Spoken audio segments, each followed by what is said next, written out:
आखिर ऐसा क्या हुआ कि पति ने पत्नी के ऊपर हाथ उठाया। पति ने पत्नी को किसी बात पर 3 थप्पड़ जड़ दिए। पत्नी ने इसके जवाब में अपना सैंडल पति की तरफ फेंका। सैंडल का एक सिरा पति के सिर को छूता हुआ निकल गया। मामला रफा दफा हो भी जाता, लेकिन पति ने इसे अपनी तौहीन समझी। रिश्तेदारों ने मामला और पेचीदा बना दिया। न सिर्फ पेचीदा बल्कि संगीन। सब रिश्तेदारों ने इसे खानदान की नाक कटना कहा। यह भी कहा कि पति को सैंडल मारने वाली औरत न वफादार होती है न पतिव्रता। लड़की ने लड़की के बारे में और लड़की ने लड़के के बारे में कई असुविधाजनक बातें कहीं। मुकदमा दर्ज कराया गया। पति ने पत्नी की चरित्रहीनता का तो पत्नी ने दहेज उत्पीड़न का मामला दर्ज कराया। 6 साल तक शादीशुदा जीवन बिताने और एक बच्ची के माता पिता होने के बाद आज दोनों में तलाक हो गया। पति पत्नी के हाथ में तलाक के कागजों की प्रति थी। दोनों चुप थे, दोनों शांत, दोनों निर्विकार। मुकदमा 2 साल तक चला था। अंत में वही हुआ जो सब चाहते थे, यानी तलाक।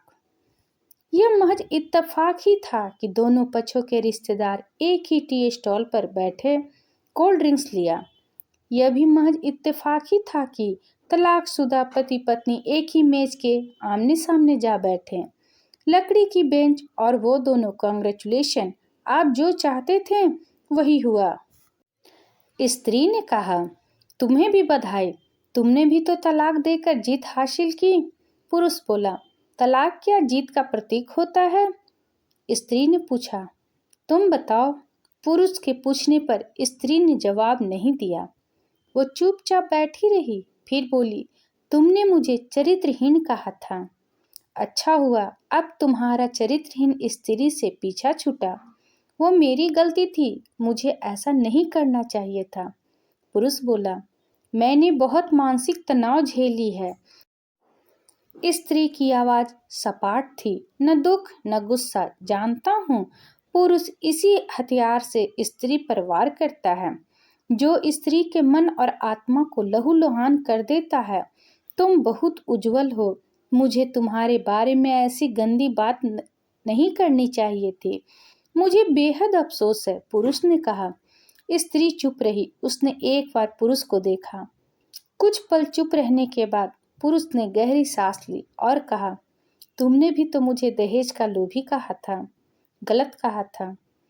पुरुष की ओर देखती हुई स्त्री बोली, मैं कोई और आरोप लगाती, लेकिन मैं नहीं। प्लास्टिक के कप में चाय आ गई। स्त्री ने चाय उठाई। चाय जरा सी छलकी। गर्म चाय स्त्री के हाथ पे गिरी। इश्क की आवाज निकली। पुरुष के गले में उसी क्षण ओह की आवाज निकली। स्त्री ने पुरुष को देखा। पुरुष स्त्री को देखे जा रहा था। तुम्हारा कमर दर्द कैसा है? ऐसा ही है, कभी वेबरॉन तो कभी कॉम्बिफ्लेन। स्त्री ने बात खत्म करनी चाहिए। तुम एक्सरसाइज भी तो नहीं करती, पुरुष ने कहा। तो स्त्री फीकी हंसी दी। तुम्हारे अस्थमे की क्या कंडीशन है? फिर अटैक तो नहीं पड़े? स्त्री ने पूछा। अस्थमा? डॉक्टर सूरी ने मेंटल स्ट्रेस कम करने को कहा है, पुरुष ने जानकारी दी। स्त्री ने पुरुष को देखा। देखती रही एकटक, जैसे पुरुष के चेहरे पर छपे तनाव को पढ़ रही हो। इनहेलर तो लेते रहते हो ना?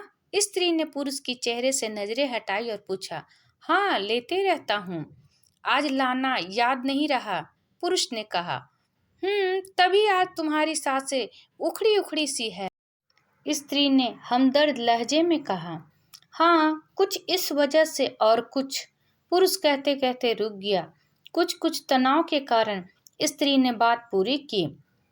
पुरुष कुछ सोचता रहा, फिर बोला, तुम्हें 4 लाख रुपए देने हैं और 6,000 रुपये महीने भी।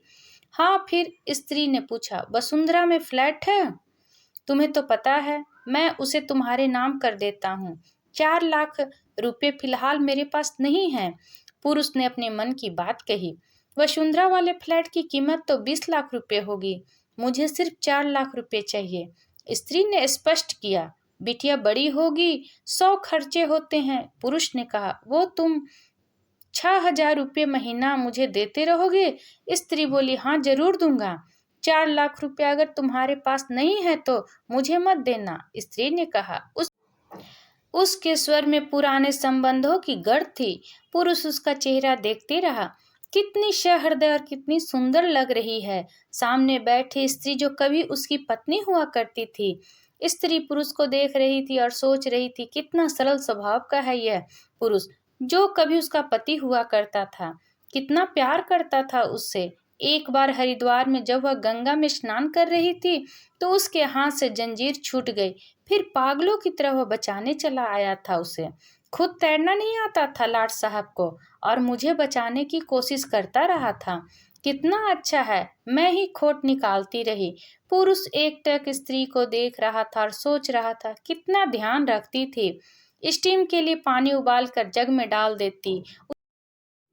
उसके लिए हमेशा इनहेलर खरीद कर लाती। सैनिटाइज एक्यूहेलर बहुत महंगा था। हर महीने कंजूसी करती, पैसे बचाती और एक्यूहेलर खरीद लाती। दूसरे की बीमारी की कौन परवाह करता है, ये करती थी परवाह।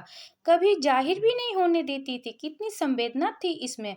मैं अपनी मर्दानगी के नशे में रहा। काश जो मैं इसके जज्बे को समझ पाता। दोनों चुप थे, बेहद चुप, दुनिया भर की आवाजों से मुक्त होकर खामोश।